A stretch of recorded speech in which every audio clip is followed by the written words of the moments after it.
Good morning. Happy Tuesday. I have Neuro Coffee in hand and it is perfect. Okay. So I was on a call this morning with a mentee in Italy, therefore we had to go Italian Batman in celebration of that call. But the Q&A is going to come from that call as well, because we were talking about this dichotomy of performance versus health in working with certain populations, and this mentee has to deal with some very, very high level performance people that do tend to have this wide infrasternal angle presentation, and so there's a constant battle between maintaining this really, really high level performance and then maintaining some measure of health, so these people can keep showing up for what they do for a living. And so I wanted to talk a little bit about that, so we can talk about some training strategies, because I'm sure there's many of you out there that are dealing with kind of the same issue. Is you want to do really, really well in the gym, you want to perform well in your sport, and so there's always the consequence that's associated with trying to raise performance. And so let's talk about how we're gonna structure things and how we're gonna do that. For those of you living under a rock, the ISA is this little angle right here at the bottom of the rib cage that we use as a proxy measure for the design and structure of your skeleton, and then certain behaviors that are associated with that, and then certain consequences that are associated with training or rehabilitation.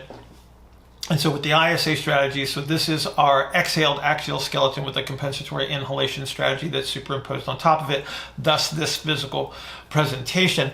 But because we are dealing with a bias towards exhalation, as we try to drive performance, we are actually reinforcing what these people are genetically pre-designed to be good at.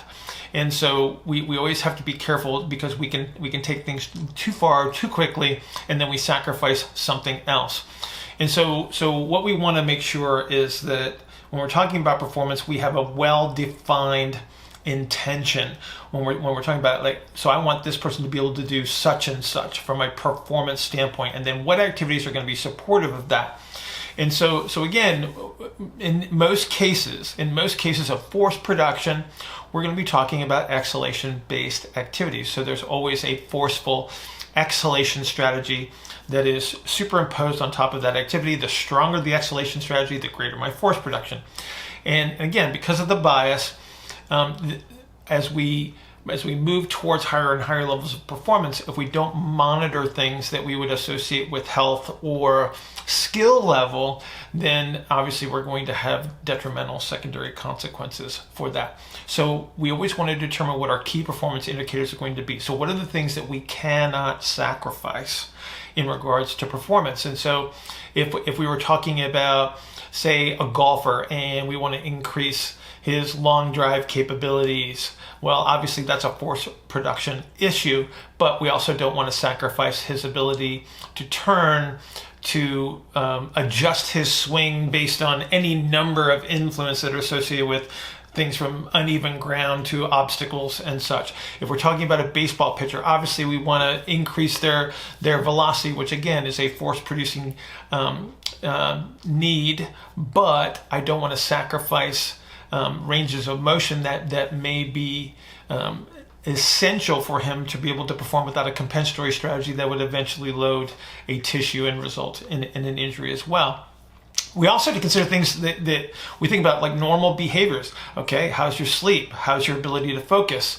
Are you making progress in the gym, or are you plateaued or stagnated? So again, it's not just skill, it's not just ranges of motion, it's all of these behaviors that underlie this. So when we talk about the reinforcement of the exhalation strategy, of force production, of high levels of performance, we're going to move towards things that produce the compressive strategy. So in the gym, the easy things to identify that will do this are the things where both sides of your body are doing the same thing at the same time. So these are going to be your barbell based exercises, so deadlifts, squats, presses of all kinds, whether they be bench press or overhead pressing, or if I'm pulling myself up or pulling something down with both hands. Under those circumstances, I am activating the superficial musculature that increases this compressive strategy. So right away, I'm superimposing greater force production on top of this axial skeleton. If I'm trying to offset the negative secondary consequences under those circumstances, now I got to start thinking about my accessory lifts and my supplementary activities that are going to support my ability to reshape my body in the opposing direction. So the cool thing about my little skeleton guy here is that he is very, very wide, but he is also very, very narrow anterior to posterior, as you can see.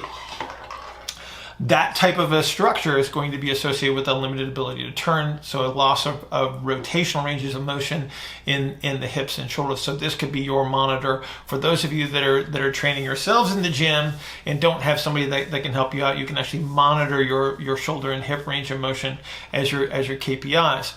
The way you would overcome these compressive strategies then is to think about what activities will shape my body in the opposing direction. So if I take a front to back kind of an orientation, so I'm getting squished this way by high levels of performance, high level of force output, high levels of muscle hypertrophy, I have to think about the things that would actually expand me anterior to posterior.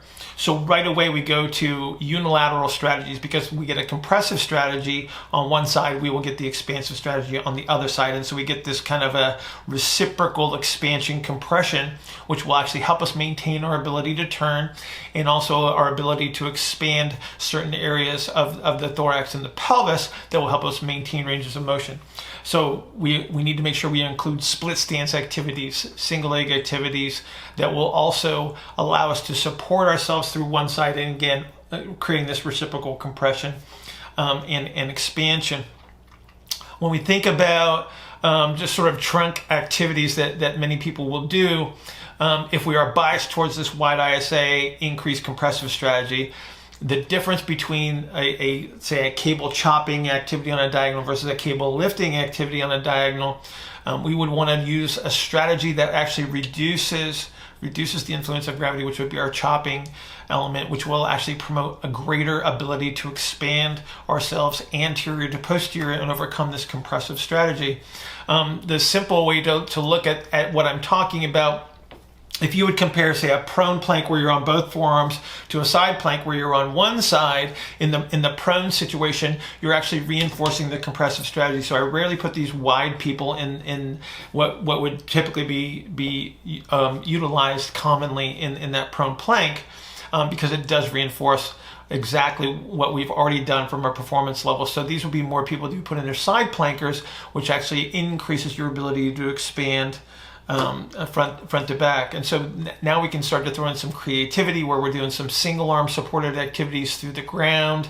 So things like your sit throughs, kettlebell get ups, and things like that are actually excellent choices to help maintain the ability to turn and expand.